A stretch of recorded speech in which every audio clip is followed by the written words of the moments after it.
Welcome to Barnstable Today. I'm Nick Cortez. The Town Council last Thursday night spent 4 hours tackling a lengthy agenda. Due to the number of items the Council addressed, we'll be spending both today and tomorrow bringing you highlights of the discussions that led to some of the evening's more noteworthy votes. Today, we begin with the old business portion of the Council's agenda. At the top of that list were 2 proposed modifications to the sign code that would encompass many more areas of the town than just downtown Hyannis. Here's Councilor James Crocker's assessment of the first proposed amendment regarding real estate signs. I think what's come to mind is that we continually have heard it on the dice as an issue for the professions in the trade, and I must, in full disclosure, tell that I am in the trade as well. And we hear all the time that the trade needs exposure in this tough market to have sales, and yet we also are very cognizant of what sign pollution or ordinances or what the town would be like without any ordinance. So it was a concerted effort to bring together professionals and myself and Kennedy, and had a great opportunity to work with growth management. And we had a chance to really look at the problems that are out there for the building inspector, who is the enforcement officer for signs. And a couple of the areas that always will come to mind, and the Village Association spoke to this, is the memorials. We're not supposed to be plucking all the memorials, triangles in all of our roads. So if you look in every point, you'll see that the memorials are off limits. So that's something that's really been positive and that we've heard loud and clear. Secondly, we're talking about a time frame under which the trade can organize for the purposes of an open house. There's a 60-minute window before, and you must remove your sign 60 minutes thereafter. It's pretty clear to anybody if your sign is captured where it was through the process. So there's no more finger pointing, I believe, with an ordinance like this behind us. So I would say it's a very comprehensive program. I think it's limited. I think it's clear. I think enforcement is available to us, and yet I think we treated a very valuable trade fairly in the process and in the review. The Council easily approved the amendment for real estate signs and also approved an amendment that will allow for more flexibility in several business districts around town regarding the posting of trade flags. Later on, the Council heard the story of Baxter's Neck Road in Marston's Mills.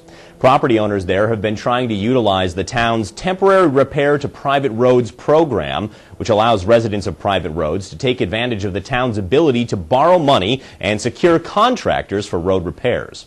Residents are responsible for repaying 100% of that cost, which was done through betterment assessments to all the properties on the road. This project, however, had just barely enough homeowner support to move forward, making it an interesting study in this particular town program. Here's DPW Director Mark Ells with more background on the proposal, followed by Dr. Barry Lehman, a Baxter's Neck Road resident who's been leading the charge to get the project done. In this particular case, Baxter Neck commenced their process in the summer of 2009, no different than any of the other preceding roads. There were 57 properties involved. The properties, we sit down with our legal department and we identify, all the parcels that would be involved in this. This is a program where the residents pay 100% of the cost of those repairs once they've gone through the process and reached a point where 50% or more are favorable toward it, and then we would proceed to the actual project. Actually, we are at the point where we're bringing it before the town council at this point. We use what we call an acknowledgement and consent form. We sent that out to all abutters on February 26, 2010, with a return deadline of March 24th, 2010. A total of 24 forms came back by March 24th, 2010. They needed 29 to be able to move forward at that point. At that point, they asked what could be done. The proponents of the project asked what could be done. We referred them to our legal department. Our legal department took it under review. They said that they could start the process again. And so the proponents did that. They went out and gathered their 50%, 50% of the people to sign on and say, yes, we would like to go to the next step. That was done in April of 2010. On June 22nd, 2010, our staff, Roger Parsons and others, went out to Freedom Hall and held an informational meeting. We notified all abutters of the project to give them the status, to discuss the scope, to discuss what we thought the cost for the project would be. The second acknowledgement and consent forms were sent out by DPW to all abutters on August 27th, 2010, with a return deadline of September 24th, 2010. We received a total of 29 forms, and that did meet the 50% or more requirement. The street is a hazard to pedestrians, to bikers, and the pavement is just deplorable.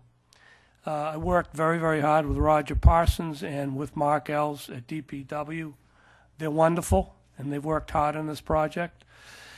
One of the things that we tried to do with the design of the road was not to change its bucolic feel. It's a winding country road.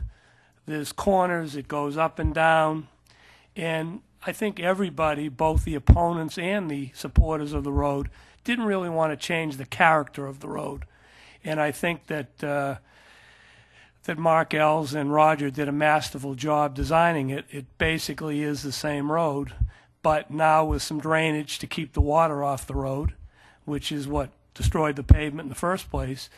And it's also been designed with some pedestrian, what's called in the plan pedestrian refuge areas, which are paved areas at various intervals along the road where bikers or pedestrians or someone walking a baby can get off the road when they see some traffic go by.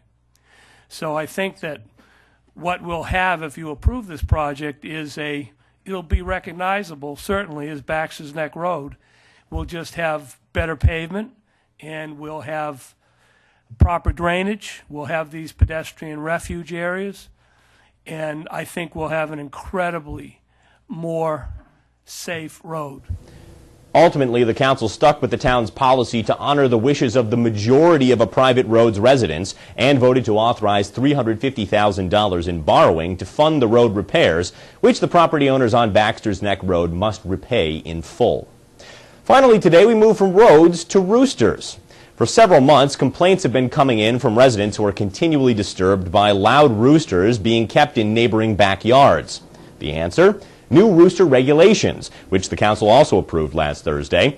The Agricultural Commission spent the better part of a year developing the regs, and Chairman Bill Pletner explained to the council what's in them and why they're necessary. There is presently no convenient enforcement mechanism to control noisy roosters in town. Over the last couple of years, more residents have created vegetable gardens and added animals and chickens to their yards to provide fresh, natural produce, meat, and eggs for their families. Some of the chicken and rooster owners do not have experienced agricultural backgrounds in proper animal management. With the increase in roosters in neighborhoods, there have been a growing number of complaints filed with the town and town councilors involving roosters causing loud and continuous noise in disturbing neighborhoods. This amendment is the result of several meetings of the Barnstable Agricultural Commission where the public participated in creating the ordinance. The result is the new general ordinance that rooster owners in non-agricultural settings will have to comply. The ordinance attempts to balance the ability to keep a rooster, if necessary, and the quiet enjoyment of residents in neighborhoods housing roosters. The goal of this ordinance is to retain roosters that are well managed and maintain good neighbor relations while being able to provide some guidance and, if necessary, take action against those individuals who are not good managers of their roosters. We believe that requiring roosters to be housed at night in sound-reducing structures is an important part of controlling the most offensive noise. We also believe that setting specific distances that the noise can be heard within certain hours will allow the town to be able to better manage and enforce the transgressions of noisy roosters. Join us tomorrow for more highlights from a very busy town council meeting. For now, though, we'll leave you with a look at this week's meetings. I'm Nick Cortez, and we'll see you next time on Barnstable Today.